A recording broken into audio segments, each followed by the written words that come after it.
Hey everyone, जैसा कि आप सभी को पता है आजकल तलाक के मामले तेजी से बढ़ रहे हैं। शादी के कुछ दिनों बाद ही हस्बैंड वाइफ के बीच लड़ाई, उसके बाद मामला कोर्ट तक जाना इन दिनों आम होता जा रहा है। वैसे तो कपल्स में लड़ाई झगड़ा होना काफी आम बात है और ऐसा कहा भी जाता है कि नाराजगी और झगड़े की वजह से ही प्यार बना रहता है। लेकिन कई बार ये मनमुटाव इतना बढ़ जाता है कि लोग शादी को खत्म करने का फैसला ले लेते हैं और तलाक की नौबत आ जाती है। दुनिया की और देशों की तुलना में भारत में आज भी तलाक बहुत कम होते हैं। आज भी भारत में ये माना जाता है कि शादी 7 जन्मों का रिश्ता है। इंडिया में डिवोर्स रेट 1% है, जो कि पूरी दुनिया में सबसे कम है। लेकिन बीते कुछ सालों में भारत में तलाक के मामले काफी ज्यादा बढ़ने लगे हैं। अरेंज मैरिज हो या लव मैरिज, डिवोर्स केसेस दोनों ही सिनेरियो में दिखाई दे रहे हैं। हर किसी के तलाक की अपनी वजह हो सकती है, लेकिन कुछ बातें ऐसी हैं जो मोस्टली रिश्तों के टूटने की वजह बनती है। हर रिश्ते की नींव भरोसे पर टिकी होती है। एक बार जब वो भरोसा टूट जाता है तो कभी भी फिर कुछ नॉर्मल नहीं हो पाता है। अब इंडिया में ट्रस्ट इश्यूज बहुत ज्यादा बढ़ चुके हैं क्योंकि पार्टनर्स एक दूसरे को चीट कर रहे हैं,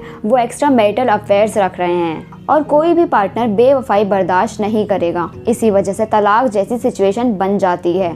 दूसरा रीजन ये है कि पार्टनर अब एक दूसरे को बहुत हल्के में लेने लगे हैं। कभी एक समय होता था कि वो एक दूसरे से बहुत सारी बातें करते थे, अपनी सारी अच्छी बुरी आदतें परेशानियां शेयर करते थे। लेकिन शादी के बाद जब ये सब बदल जाता है तो रिश्तों में दूरियां आने लगती है। बात कम करने से या बात ना करने से दो लोगों के बीच मिसअंडरस्टैंडिंग्स बढ़ने लगती है। इसलिए एक दूसरे को सुनना समझना बहुत जरूरी है। तलाक का सबसे बड़ा रीजन पैसे भी है। जब कपल के बीच पैसों को लेकर आर्ग्यूमेंट बढ़ता है तो ये रिश्ते को कमजोर कर सकता है। फाइनेंशियल प्रॉब्लम की वजह से झगड़े बढ़ जाते हैं, जो एंड में तलाक की वजह बनता है। पति पत्नी के रिश्ते में दरार बढ़ने का रीजन घर वालों की ज्यादा दखल अंदाजी भी है, वो चाहे लड़की के मायके वालों का दखल हो या फिर लड़के के परिवार वालों का। ये सिनेरियो अक्सर अरेंज मैरिज में देखा जाता है। छोटी छोटी बात पर जब फैमिली को बीच में लाया जाता है तो वो छोटी बात ही बड़ी बन जाती है। इसलिए आपसी बैर को खुद आपस में बात करके ही सॉल्व कर ली जाए तो बात बढ़ेगी ही नहीं।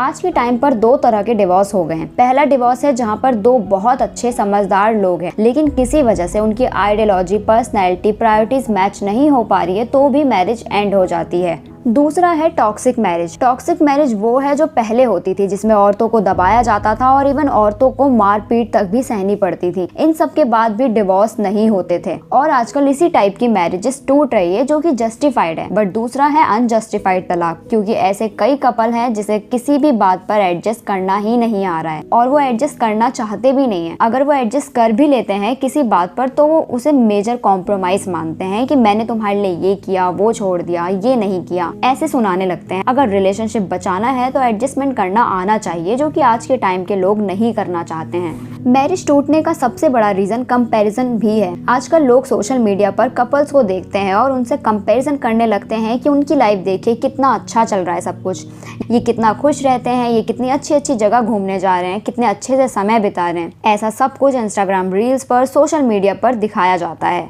और उन कपल्स के बारे में आपको कुछ भी नहीं पता है। बस आप रील्स देख रहे हैं कि उनकी लाइफ कितनी बढ़िया है, जबकि ऐसा एक्चुअल में कुछ भी ना हो। रील्स में ये सब देखकर बाकी कपल्स इन्फ्लुएंस होते हैं और वो अपने पार्टनर्स पर कमी निकालने लगते हैं। देखिए, जो रील्स में या सोशल मीडिया पर दिखाया जाता है जरूरी नहीं है कि वही सच हो। कपल को ये समझना चाहिए कि हमारी एक्सपेक्टेशंस आइडियलिस्टिक ना होकर रियलिस्टिक हो। हर किसी में कुछ ना कुछ कमी होती है, कुछ अच्छी कुछ बुरी चीजें हर किसी में होती है, तो आपको इन सब चीजों को साथ लेकर ही चलना है। कोई भी इंसान परफेक्ट नहीं होता है। थोड़ी एडजस्टमेंट अगर कर ली जाए तो एक रिश्ता टूटने से बचाया जा सकता है। मोस्टली जो तलाक अब हो रहे हैं वो न्यूली मैरिड कपल्स के हो रहे हैं, क्योंकि एकदम से उन पर इतनी जिम्मेदारियां आने से वो परेशान हो जाते हैं। वो अपने आप को उस कंडीशन में ढाल ही नहीं पाते, तो इस वजह से वो शादी के 2-4 साल बाद ही डिवोर्स ले लेते हैं।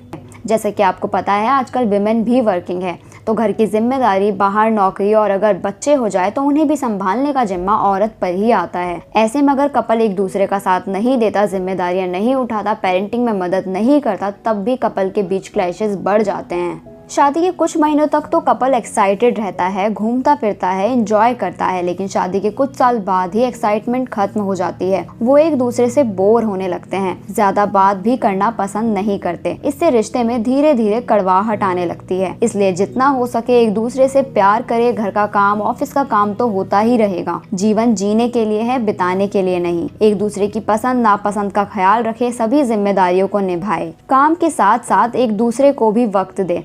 मंथली या ईयरली काम से छुट्टी लेकर बाहर घूमने जाए, साथ में समय बिताए और हमेशा एक दूसरे की रिस्पेक्ट करें। एक दूसरे के लिए खुद में भी थोड़े बदलाव लाएं। थोड़ा झुक जाने से आपका रिश्ता हमेशा बना रहेगा। And last but not the least, छोटी छोटी बातों को समझने वाले बने। मिसअंडरस्टैंडिंग्स होने पर तभी के तभी उस झगड़े को सॉल्व कर ले, वरना बाद में यही छोटी छोटी बातें बड़ी बन जाती हैं। आपका तलाक को लेकर क्या मानना है और रिश्ते को टूटने से बचाने के लिए और क्या सजेशंस हो सकते हैं, कमेंट्स में जरूर बताएं। आई होप ये वीडियो आपको अच्छी लगी होगी।